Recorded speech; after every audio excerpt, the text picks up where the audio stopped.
This is Dr. Tanuja and welcome to my channel. Please subscribe the channel so that you can get the notification of the coming videos. So today we are going to discuss some problems on the function. Let R be the set of real numbers. Define the real function f. Let R be for R to R by f of x equals to x plus 10 and sketch the graph of this function. So let us first find out the element for the function. Okay. So first of all, what are the x elements and or what is the domain and what is the range of this function?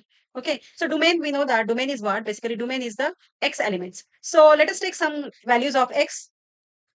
So I will take 4, 3, 2. So what will be the value of y? Where this y is what? Y is equals to f of x. And f of x is equals to what? X plus 10. So what will be the value of y for the value of x4? So it will be 14, it will be 13, 12, 11, 10, 9, then 8. So we have got the domain, this is what the domain and this is what the range. Okay, so now let us plot the graph. So for the x value 4, okay, what is the value of y? It is 14. So this is what the point. Okay, for 4 it is 14, then for 3 it is 13, then for 2 it is 12, then for 1 it is 11, then for 0 it is 10 and likewise. Okay, now let us see when we will join all these points what we will अगर हम किसी function को plot करते हैं और हमें straight line मिलती है तो हम उस फंक्शन को लीनियर फंक्शन कहते हैं. Let R be a relation from Q to Q defined by R equal to pair AB. All the AB elements are the elements of Q and A minus B का जो result रहेगा that are the elements of the Z set. तो Z set क्या represent करता है? वो एक integer number का सेट रिप्रेजेंट करता है. सो शो दैट कि ये जो ए है एलिमेंट है आर सेट का, इस रिलेशन के सेट का ये एक एलिमेंट है for all A as an element of Q.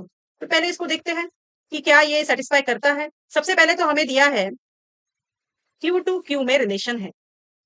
ठीक है, तो अब मैं पकड़ती हूँ कि इस क्यू के एलिमेंट ए है, इस क्यू के एलिमेंट बी है.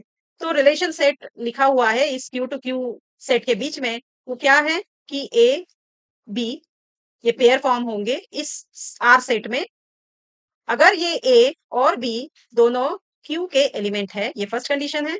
और सेकंड कंडीशन है कि मैं अगर ए माइनस बी कर देती हूँ तो that should be equal to और that should be the element of the z set. ये दो कंडीशन जो भी पेयर सेटिस्फाई करेगा वो आर सेट का एलिमेंट है. ठीक है, तो क्या ए जो है वो एलिमेंट है क्या आर का? तो उसके लिए उसको ये दोनों कंडीशन सेटिस्फाई करना पड़ेगा. तब हम बोल सकते हैं कि भाई ये जो ए पेयर है that is the element of the R. तो सबसे पहले ये कंडीशन है, तो यहीं पे हम लिख चुके हैं कि this is the element of Q. मतलब पहली जो कंडीशन है वो तो सेटिस्फाइड है. अब दूसरी कंडीशन, ये वाली कंडीशन टेस्ट करते हैं कि ये कंडीशन भी ये जो ए का पेयर है क्या ये सेटिस्फाई करता है. तो अगर मैं ए माइनस ए कर देती हूँ तो मुझे क्या आंसर मिलेगा? तो मुझे 0 मिलेगा. तो क्या 0 इंटीजर नंबर नहीं है क्या? हाँ है. 0 तो इंटीजर नंबर है. तो इसका मतलब ए का जो रिजल्ट आया that is the integer number and that is the element of the integer number set.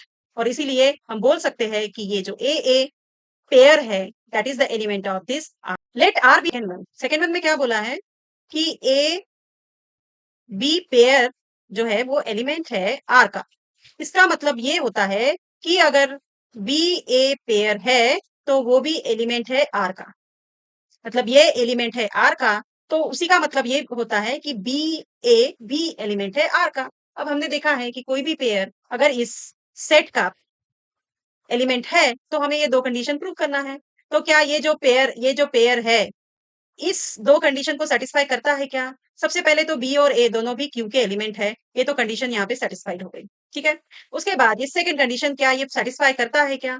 तो अगर मैंने बी माइनस ए किया तो क्या मुझे इंटीजर नंबर नहीं मिलेगा क्या? हाँ मिलेगा. अगर यहाँ पे ए बी फॉर एग्जाम्पल यहाँ पे ए बी 1 और 2 है, तो अगर यहाँ पे 2 और 1 है तो यहाँ पे ए माइनस बी का आंसर अगर 1 माइनस 2 तो माइनस 1 आता है, ये इंटीजर है. और यहाँ पे बी माइनस ए का आंसर 2 माइनस 1 1 आता है, तो ये भी इंटीजर है. तो मतलब ये कंडीशन भी यहाँ पर b minus A is also what the element of the z, ये कंडीशन यहाँ पे सेटिस्फाई होती है और इसीलिए हम ये बोल सकते हैं कि जो b a का पेयर है that is also the element of r। Now third one, a b pair element है r का और b c pair B R का एलिमेंट है। तो इसीलिए ये प्रूव होता है कि AC जो है वो भी R का एलिमेंट है। तो कैसे क्या? तो फिर हमें चेक करना पड़ेगा ए बी अगर R का एलिमेंट है इसका मतलब ये दोनों कंडीशन ये सेटिस्फाई करता है। मतलब क्या कि A और B एलिमेंट है Q के और सेकंड कंडीशन है A minus B that is also the element of Z। ये दोनों भी कंडीशन इसमें सेटिस्फाई होते हैं। साथ ही अगर B और C एलिमेंट है R के बोल रहा है तो इसका मतलब ये भी दोनों कंडीशन सेटिस्फाई करता है, बी और सी भी क्यू के एलिमेंट है और मैंने अगर बी माइनस सी किया तो भी मुझे इंटीजर नंबर ही मिलना है। तो फिर ए और सी पेयर जो है वो क्या एलिमेंट ए और सी जो एलिमेंट है तो वो क्या क्यू के नहीं है, यही भी प्रूव हो जाते हैं कि ए और सी दोनों क्यू के ही एलिमेंट है। तो ये कंडीशन तो यहाँ पे सेटिस्फाई हो गई। ठीक है, तो अगर ए और सी इसके एलिमेंट है तो क्या ये ट्रू होता है कि ए और सी जो पेयर है वो आर का, तो उसके लिए ये भी कंडीशन चेक करना पड़ेगा। तो अगर ए माइनस बी इंटीजर नंबर आता है और बी माइनस सी भी इंटीजर आता है, ये ठीक है, तो क्या ए माइनस सी इंटीजर नंबर आता है क्या? तो कैसे आता है?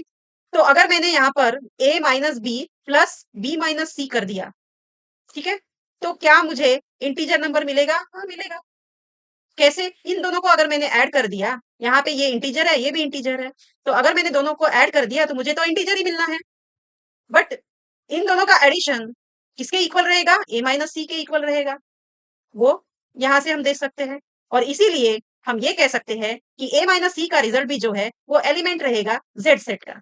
और इसीलिए अगर ए बी पेयर है आर का, एलिमेंट है आर का, तो बी और सी पेयर भी एलिमेंट है और आर का, तो हम ये कह सकते हैं कि ए सी पेयर जो है वो एलिमेंट है R. Let F is the set of first pair क्या है 1 1, then next 2 3, next 0 -1 -1 -3 be a linear function from z into z।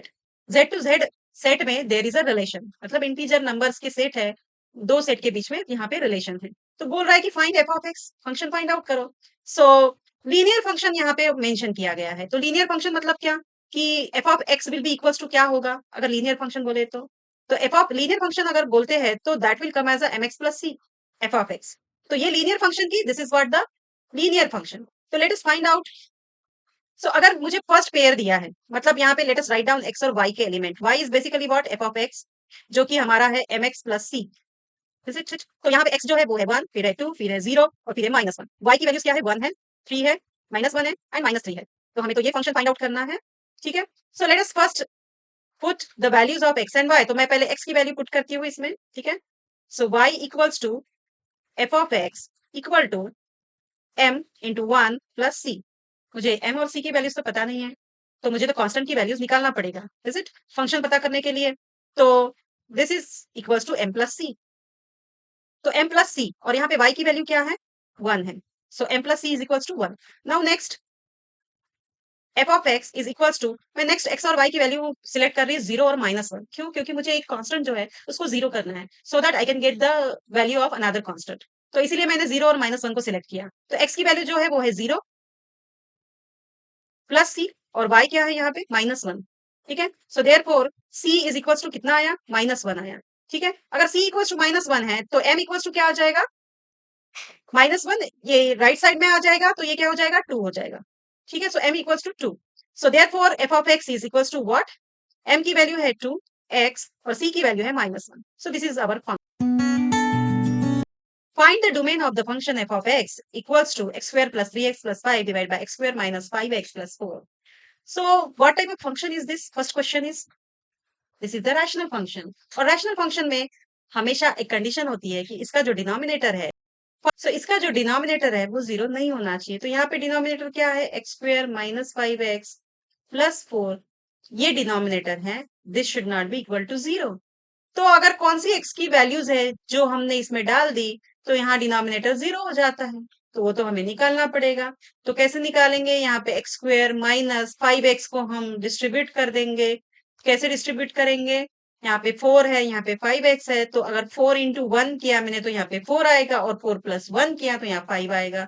So that's why I can write down here 4x minus x plus 4. So therefore what will be the roots of x? X minus 4 minus 1, x minus 4. So x minus 4, x minus 1. So therefore x should not be equals to 4, and here also x should not be 1. अगर x 4 है और x equals to 1 भी लेते हैं हम यहाँ पर, तो भी हमें डिनोमिनेटर 0 मिलेगा। ठीक है, and that's why the domain of function f is equals to what? It should be r minus ये 1 और 4 का x की जो 1 और 4 वैल्यूज है उसमें से माइनस कर देना है। मतलब इनको एक्सक्लूड करके जो भी आपके रियल नंबर्स हैं हम उनको ले सकते हैं as the value of x. Okay? Now next, the relation f is defined by f of x. It is defined as what? For the value of x from varying from 0 to 3, f of x is x square. And if it value of x varies from 3 to 10, then the value of f of x is 3x. Relation g is defined by g of x, and if the value of x varies from 0 to 2, then g of x is x square, और वो 2 से 10 तक vary होती है तो value is 3x. तो हमें दिखाना है कि f जो है वो तो फंक्शन है, बट g जो है वो फंक्शन नहीं है। तो फंक्शन होने के लिए और फंक्शन नहीं होने के लिए कंडीशन क्या होती है हमें पता है। कंडीशन ये होती है कि अगर किसी भी एलिमेंट के पेयर का, फॉर एग्जांपल ए और बी पेयर है, अगर ये सिर्फ अगर ए की सिर्फ एक ही इमेज है, इसकी 2 इमेज नहीं है, तो ये हम उसे फंक्शन कह सकते हैं। ठीक है, लेकिन अगर ए की बी भी इमेज है और ए की पी भी इमेज है, तो हम उसे फंक्शन नहीं कह सकते। यही बस हमें यहाँ पर प्रूफ करना है। तो अगर एफ ऑफ एक्स है, तो f of X is x square कब है? जब एक्स की वैल्यू वेरी हो रही है, कहां से कहां? 0 to 3. तो अगर मैंने 3 का स्क्वायर मैंने x इक्वल्स टू 3 ले लिया, ठीक है, तो f of 3 is equals to what? It's 9. ठीक है, तो यहाँ पे ये क्या बोल रहा है? अगर F of x 3 to 10 very होता है, मतलब यहाँ पे भी अगर मैंने x3 लिया, ठीक है, यहाँ पर x मैंने 3 लिया, यहाँ पे भी x मैंने 3 लिया, ठीक है, तो यहाँ पे 3x करके आता है फंक्शन। तो क्या ये 9 आता है? हाँ 9 आता है। मतलब एफ ऑफ अगर, तो इसका मतलब x अगर 3 है तो y 9 ही है। ठीक है, और इसीलिए हम एफ ऑफ एक्स को बोल सकते हैं कि वो फंक्शन है। तो अब g ऑफ x जो है वो फंक्शन कैसे नहीं है? तो g of x is equal to x square for 0 to 2. ठीक है, तो अगर मैं g ऑफ 2 लेती हूँ तो यहाँ पे क्या आएगा? 2 का square, that is what? 4. Next क्या है? g ऑफ x वो बोल रहा है कि ये रहेगा 3x। कब? जब x वेरी हो रहा है 2 to 10. तो अगर इस g ऑफ 2 के लिए 4 वैल्यू है, तो यहाँ पे भी g ऑफ 2 के लिए वैल्यू 4 ही आना चाहिए। तो लेट अस टेक, अगर मैंने g ऑफ 2 लिया तो 3 इंटू 2 ये क्या 4 आता है? क्या नहीं आता है, ये 6 आता है। सो यहाँ पे क्या है? मतलब 2 है, एक आया 4। ठीक है, मतलब वंस टाइम 2 का इमेज 4 आया और दूसरे टाइम 2 का इमेज जो आया वो 6 आया, और इसीलिए ये फंक्शन नहीं है। So thank you very much for watching the video, and please subscribe.